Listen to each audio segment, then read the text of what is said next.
So welcome back to another box opening. I shouldn't be waving the knife about, I know. Another comic box, complete collection, box by box, opening, look through, so that I can sort them out. Today we got another box here, and it says books on it again. Books yet again. This is the third in a row.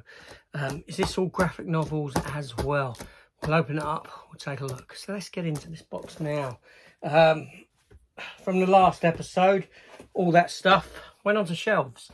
I didn't box it up, so let's apologies for the cough. So, it isn't like I've got a cough week on week. These are all being filmed at the same time, a lot of these, so yeah, there's the reason why I'm coughing. So let's take a look what we have in this box here. And yes, it's all graphic novels. Blimey O'Reilly, how many do I have? Okay, so let's get into it one at a time. First up, the graphic novel from Marvel. I picked this up pretty damn cheap, and it is the complete story of Original Sin. Who killed Uatu, the Watcher? One of the biggest whodunits ever in comic book history, apparently, or so they say. Yeah, who killed the Watcher? This here collection includes 1, 2, 3, 4, 5, 10, 14 issues, 14 comic books in that graphic novel there. Next up, we have Spider-Man 2099. Now, I do have an omnibus, a very thick hardback collection that has these in them as well. But these are the first, I don't know, 7 issues or something like that. No, issues 1 to 10.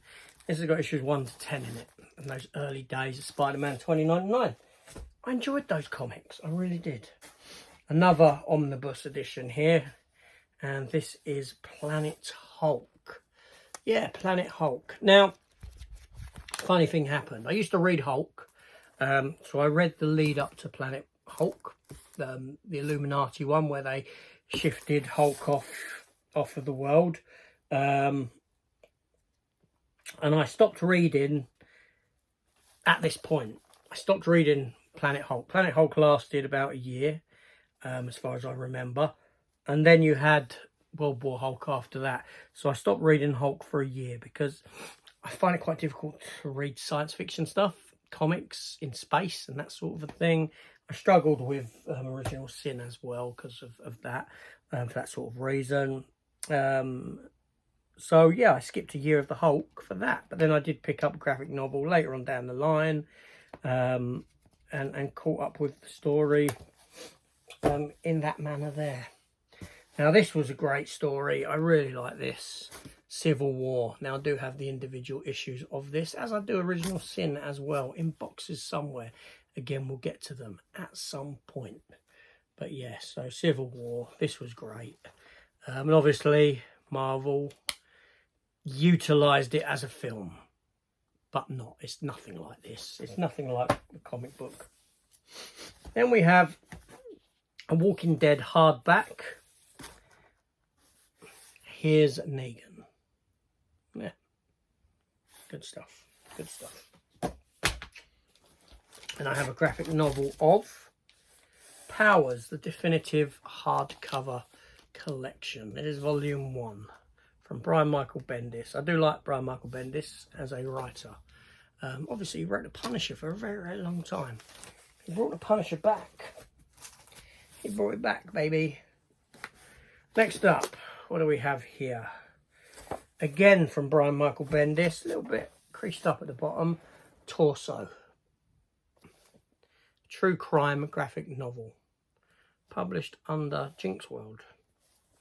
Yeah, and I bought it because, well, Brian Michael Bendis, his name is on it, so as the writer, so I did. Alan Moore's classic Swamp Thing, the first volume of that, from way back when. Now, we do have some books in here, and we have a Inside the Legendary World of Superman, Man of Steel book, like so, quality. And then we have here Die Hard, big book, the ultimate visual history of Die Hard. I had to pick this up when I saw it from Titan Books. Covers all of the Die Hard films right the way through. Yeah, Die Hard's a classic. This book's got some great sort of additional little bits in it like this. As you flick through, there's odds and sods, like photo cards in there. Yeah, it's a really nice book. I recommend that to any Die Hard fan. Seriously, I really do. So here we have, okay, we have, again, this is from Garth Ennis. Garth Ennis, who brought the Punisher back. Did I say Bendis? Did I use Bendis' name as the Punisher? I was so wrong there. I was thinking of Garth Ennis. Okay, Bendis done great runs on Spider-Man, Ultimate Spider-Man, Daredevil, things like that. I'm thinking of Garth Ennis. Garth Ennis done the Punisher. I brought the Punisher back for a long time. This is a book of his called The Pro. The Pro. She curses, she smokes, she breastfeeds, she blows away the competition. She's the most unlikely person on earth to get superpowers. She's the Pro from Image Comics. Yeah, it's kind of the sort of stuff you'd see from The Boys. I mean, there's a bit where she's having sex with this Superman kind of character.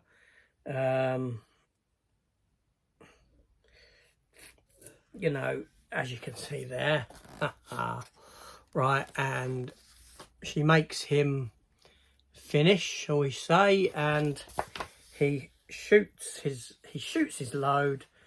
She has to move her head because it'll blow out the back of her head, and it shoots up, bang, and there's an aeroplane, and tink, it shoots the wing off the plane.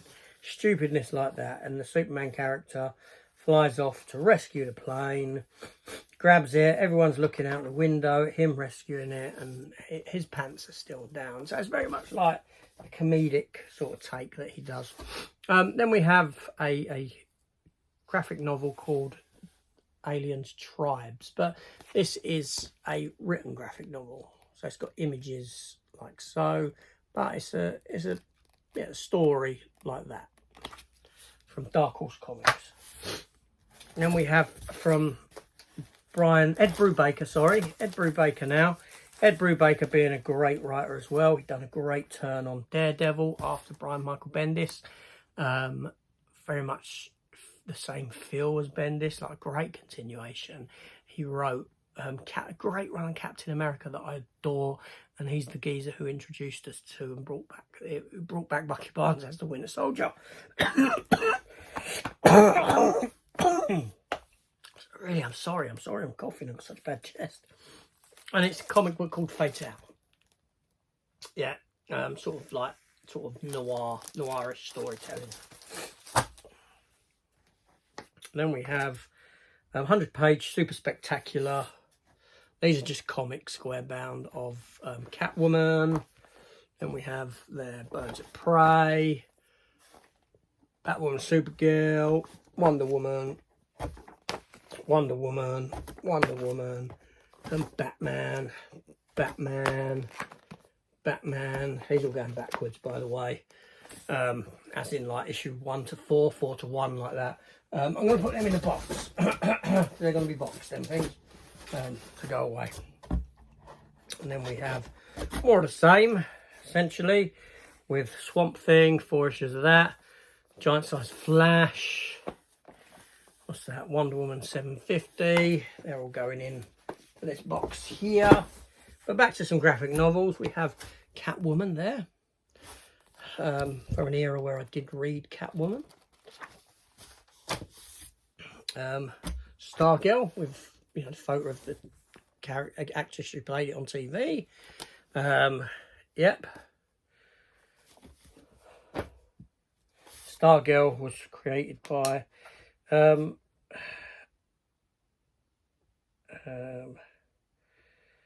who created Stargirl? It was, I'm sure Stargirl was created by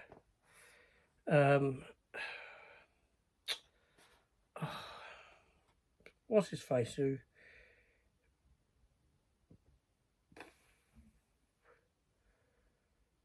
I can't remember now. No, I'm not thinking of Stargirl. I'm thinking of Power Girl. I'm thinking to myself there, I'm just like, oh, I feel so rough. Speaking of Power Girl, we have Power Girl there. Look at that. Yeah. Power Girl.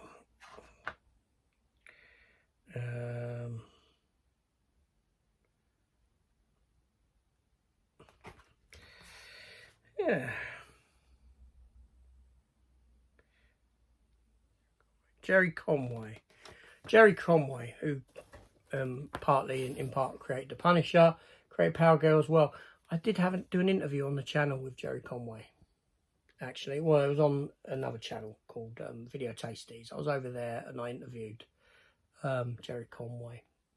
I'm going to get that video on this channel, actually.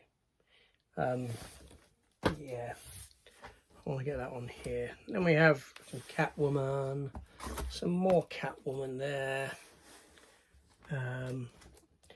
But then we have some comics, like a collection of Deceased, the Doomsday Clock, a lenticular cover there, Doomsday Clock, Batman Last Night on Earth.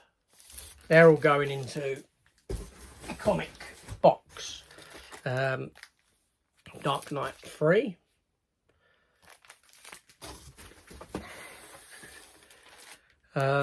Dark Knight 3 again there, like so. And then go there. Then we have just some Conan issues kicking around in the bottom. What do we have here? We have some more comics, as in Batman White Knight Presents, Von Freeze, Victor. Dark Knight Returns, Golden Child. Last God. Savage Avengers there.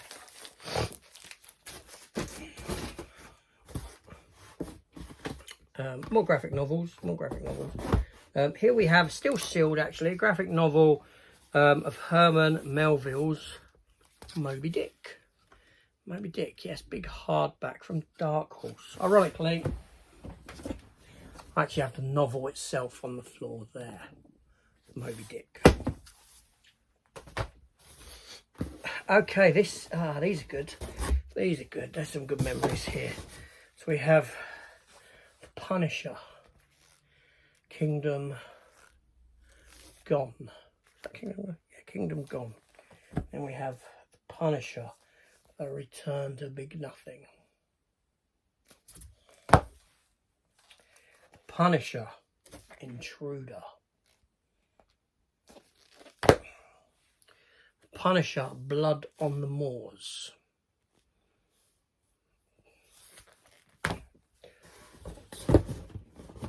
Then we have, let's get these beauties out. We have more Punisher. We have the Punisher Assassin's Guild. We have the Punisher and Black Widow spinning Doomsday's web. Spinning that web of Doomsday. And we have a making of, the official film companion to Tomb Raider, Lara Croft, Tomb Raider. And we have the official making of book of Spawn. Fan-bloody-tastic. And we have 2000 AD, Young Death, Boyhood of a Super Fiend. Right. What else do we have here? We have a few more bits. Let me get them out. I'll get them out in one go. So a lot of these graphic novels are going to go on the shelves in my room. Okay, we have some DC Black Label titles there. Joker and Harley Quinn, Joker and Harley Quinn, Joker and Harley, Joker and Harley, Joker and Harley, all Joker and Harley stuff.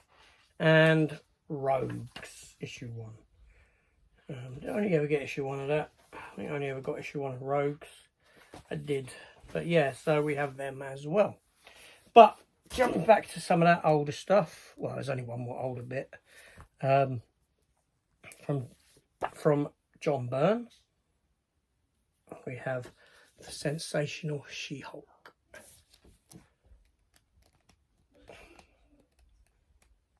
I do enjoy She-Hulk as a character. I do. But then we also have some books here. We have Guide to Season 2 of The Mandalorian book. And we have graphic novel of Season 1 of The Mandalorian and Season 2 of The Mandalorian as well. Okay, and then we have here, we have Volume 1, Year 1 of Zombie Tramp. Yes, it's got a nude cover on it. In the last video, I think I showed the very first issue of Zombie Tramp, if I'm not mistaken. It's a fun comic. It's a fun read. It's about a prostitute who becomes a zombie. And, yeah. That's it, essentially. But this is a big hardback version. And there we go. That's another box complete with a lot of stuff that I got to put on the shelves. So, what did I do with that issue 1 of Zombie Tramp when I had it? I don't know what I've done with it. I'm not sure. I'll have to look for that. But anyway, so there we go.